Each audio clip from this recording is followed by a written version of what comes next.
How to mirror front camera on iPhone. To get started, first of all go ahead and open up the Settings application on your phone. Locate and tap on Camera from this list to open its specific settings menu.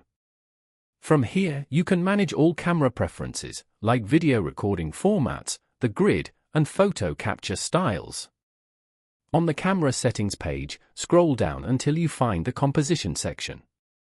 Below this section, you will find the toggle switch for mirror front camera. Turn on the switch for this option, which confirms the feature has been enabled. Your front-facing camera will now save photos that match the mirrored preview you see on screen. Following these steps, you can easily mirror the front camera on an iPhone. Thank you for watching. Please leave a like if this tutorial helped you, or leave a comment below if you have any questions related to the video.